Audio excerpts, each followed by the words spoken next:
Абайдың қара сөздері үшінші қара сөз.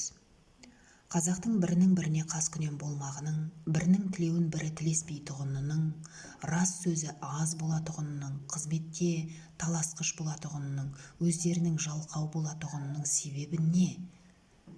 Һәммә қаламға белгілі данышпандар әлдеқашан байқаған. Әрбір жалқау кісі қорқақ, қайратсыз тартады. Әрбір қайратсыз қорқақ мақтаншақ келеді. Әрбір мақтаншақ қорқақ ақылсыз надан келеді. Әрбір ақылсыз надан арсыз келеді. Әрбір арсыз жалқаудан сұрамсақ, өзі тойымсыз, өнерсіз, ешкімге достығы жоқ жандар шығады. Мұның бәрі төрт аяқты малды көбейтемнен басқа ойының жоқтығынан. Өзге егін, сауда, өнер, ғылым, солар секілді нәрселерге салынса бұлай болмас еді. Әрбір мал іздеген малым көп болса, өзімдікі де балаларым да малды болса екен дейді. Ол мал көбейсе, малшыларға бақтырмақ. Өздері етке, қымызға тойып, сұлуды жайлап, жүйрікті байлап отырмақ. Қыстауы тарлық қылса, арызы жеткендік, сыйы өткендік, байлық қызметінен біреудің қыстауын сатып алмақ, ептеп алмақ, тартып алмақ. Ол қыстауынан айырылып қалған және біреуге тиіспек. Я болмаса, орынсыздығынан елден кетпек. Әр қазақтың ойы осы. Осылар біріне бір достық ойлай ала ма? Кедей көп болса, ақысы кем болар еді. Малдан айырылғандар көбейсе, қыстауы босар еді.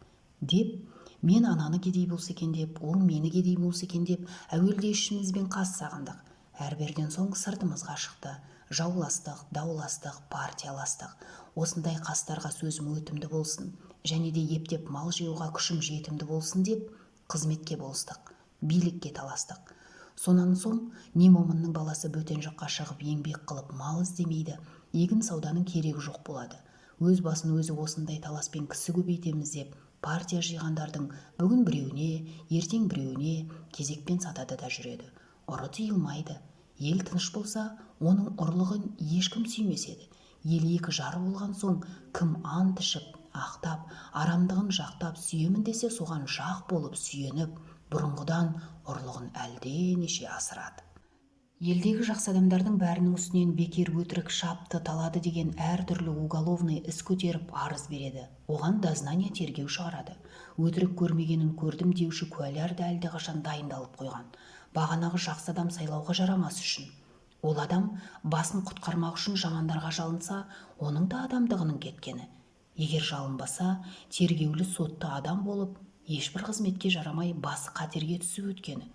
Ол болыс болғандар өзі қулық, арамдықпен болыстыққа жеткен соң момынды қадірлемейді. Өзіндей арам қуларды қадірлейді. Өзіме дос болып, жәрдеме тиер деп. Егер қас болса, бір түрлі өзіме де залал жасауға қолынан келеді деп. Осы күнде қазақ ішінде ісі білмес кісі білер деген мақал шықты. Оның мәнісі ісіңнің түзулігінен жетпессің, кісіңнің амалшыл айлалығынан жетерсің деген сөз. 3 жылға болыс сайланады. Әуелгі жылы сені біз сайламадық па деп елдің бұлданғанымен күн өтеді. Екінші жылы кандидатпен алысып күн өтеді.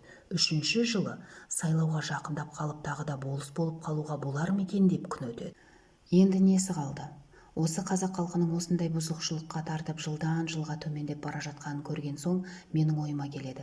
Халықтың болыстыққа сайлаймын деген кісісі пәлен кадрлі орысша образование алған кісі болсын.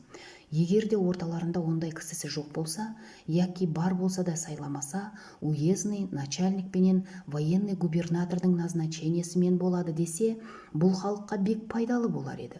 Оның себебі әуелі қызмет құмар қазақ балаларына образование беруге ол да пайдалы іс. Екінші, назначениемен болған болыстар халыққа міндетті болмас еді, ұлықтарға міндетті болар еді.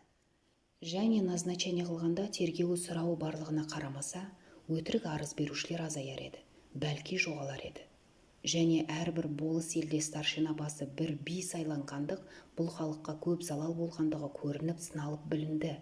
Бұл билік деген біздің қазақ ішінде әрбір сайланған кісінің қолынан келмейді. Бұған бұрынғы Қасым ханның қасқа жолын, Есім ханның ескі жолын, Әз Тәуке ханның Күлтөбенің басындағы күнде кеңес болғанда 7 жарғысын білмек керек. Ол ескі сөздердің қайсысы заман өзгергендікпен ескіріп, бұл жаңа заманға келіспейтұғын болса, оның орнына татымды, толық билік шығарып, төлеу саларға жарарлық кісі болса керек еді.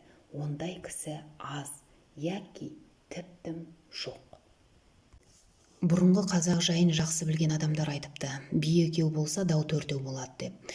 Оның мәнісі тақ болмаса жұп билер таласып дау көбейе береді дегенмен айтылған сөз.